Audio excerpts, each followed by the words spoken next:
name is Julia. I'm Yolanda. Welcome to Discover Masks.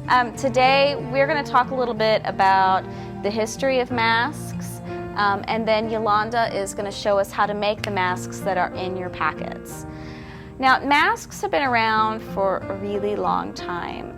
There is archaeological evidence that in artwork that people found that dates back to 30,000 to 15,000 BCE.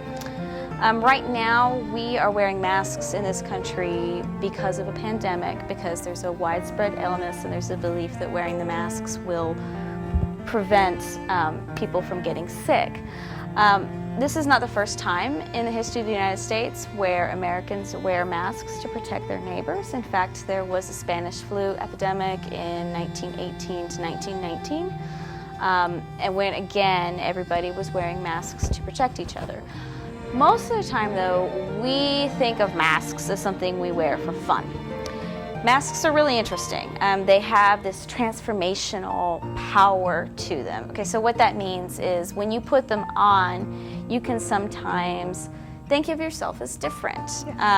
If you're somebody who's really shy, it might help you to be more outgoing or a little bit louder. It really helps us think about ourselves as differently than we normally think about ourselves.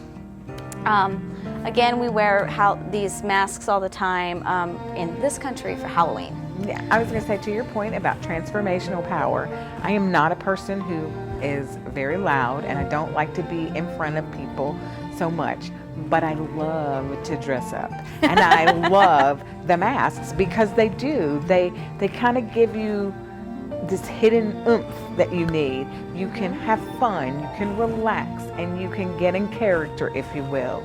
And just mostly you're able to just let your guard down a little bit so you can have a little more fun in a much more public setting with other people around you. So I totally get that whole, transformational power. Mm-hmm. Masks can be used in a lot of different ways, but in this country we generally associate it with fun and with Halloween. Halloween's a pretty American holiday. It traces its roots back to the 1840s when we had an influx of immigrants from Ireland. They brought traditions from All Souls Day and All Saints Days, but as well as traditions from an ancient Celtic holiday, Samhain. And so these are things like the jack-o'-lantern traditions. Really early on, though, homemade costumes became part of the tradition. And that's going to be what we do today. We're going to show you how to make them at home. Because this happened, in the 1800s, there was also, with the Industrial Revolution, there were factories that made costumes. The first company, or one of the first companies to make masks, was the U.S. Mask Company. Let me check my notes, make sure I have that right. Yes. And that was located out of New York. They used a material called buckram to make their masks. That's kind of a gauze material. It's a thin cotton that has a loose weave. But today we're going to use what we have around, which is paper. Hey, Discover peeps. We are back again, and this is your bag, the one with the two masks on it. And so inside you should have 3 different kind of fall masks: a pumpkin mask, an owl mask, and a squirrel head mask. So again, I'm just using the things you're going to need are glue, and you're going to need 2 kinds of glue: the regular like glue for school, and then glue sticks. Because we're going to have some additions to our things. Now, this is what I have put the things in for. If you want to do something different, that is all right with me.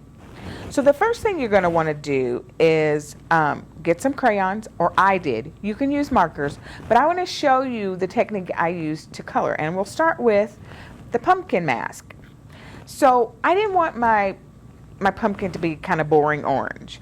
So if you'll look right up here in this little corner, I laid it all in on top of yellow. I did yellow first, and now I'm going to show you. I went back and I did like a lighter orange, and just go right over top of it, and you'll you know how it is when you start to color. You have a flow.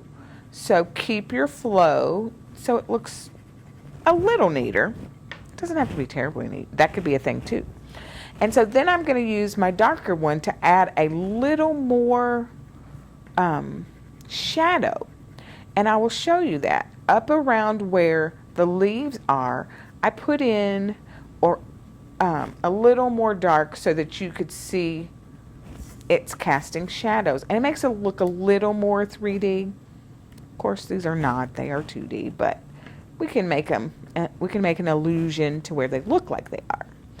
Okay, so you'll see. And layering the crayon is really awesome. It does give it this more textured feel to your mask.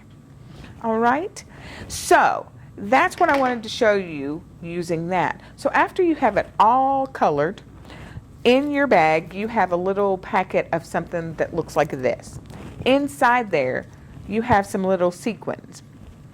Now this is just what I'm going to do. I'm going to use this glue, and let's make sure, yes, and put little dots. I wanted bits of it to kind of show up on the different lines. So I'm just going to show you my little dots.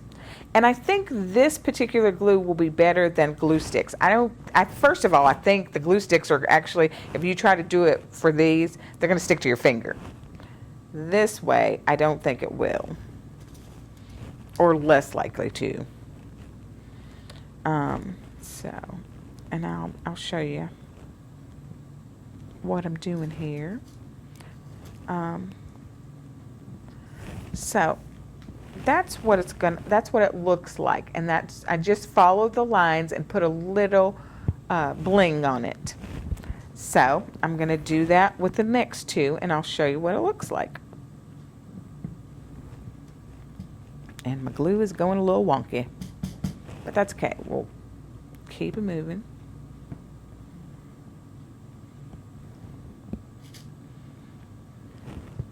Okay.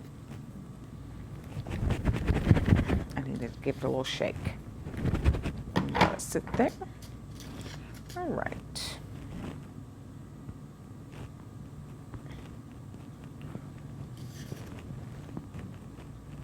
And you can use them all or not use them all. That is up to you too. I just want just a bit of bling. I don't need to use all of them. But the other thing you can do is use some of your sequins up around your stem and the leaves that are up there, if you like. That could be pretty. Okay. All right. And there we go.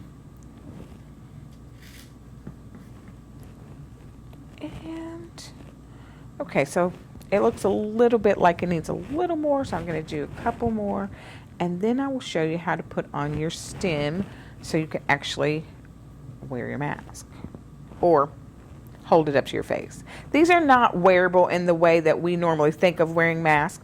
These are just to be held up to your face, which I kind of like. All right, so that's what my little bling looks like. So that one would be all done. That would be my pumpkin mask, and we'll let that lay there for just a minute, and I'll go ahead and show you the squirrel mask. Now I already did him, but as you might imagine, it's not going to work too well with glue sticks. That will just make you mad and frustrated. We don't want that. Going to need to use the more liquid glue. And so in your bag, you have 2 pom-poms. And so I would say I use them as his just little facial bumps where you can see his little teeth coming out.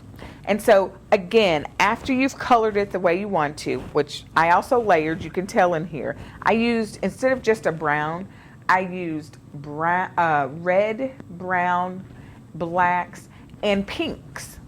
And it makes my little squirrel, his brown is a little more lively. So it's not just flat. I don't like for things to be flat or to appear flat. So now over here in his other furry cheek area, I didn't mind so much. And you can tell I just used a brown. So those, you're just going to use this and make it glue on. And that's him for now. So our owl, same thing. You're going to do your colors. I also wanted him to be a little bit brown.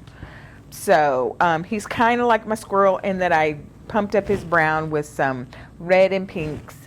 And then his eyes around here, I used orange, yellows, and a little black overlay, and then let some of the yellow just show through right around his eyes.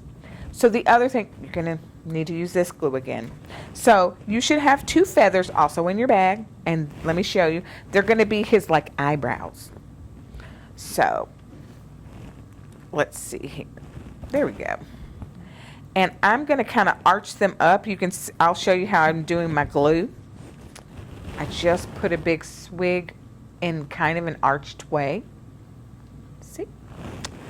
And I'm just going to lay it down right over it. And again, you could see why this glue doesn't work. I'm trying to think, what did I use it for? Maybe nothing. Maybe I thought we were going to use it for something. I guess. So there you go. See his little bushy eyebrows? So now that we have them all done, you're going to need to get some tape. And you probably have stronger tape than I do, which is good.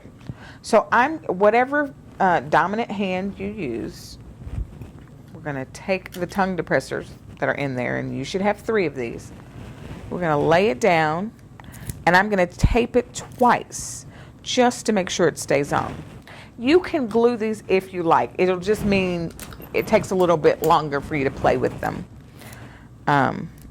So if you glue it. Can you see? There's my little pumpkin mask. So he's done.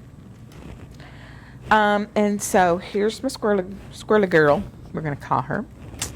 And then we're going to do the same thing. We're going to tape it down twice. For you glue people, you're going to glue it and probably let it sit for at least an hour. And if you go a little bit over, that's okay. Just push it around.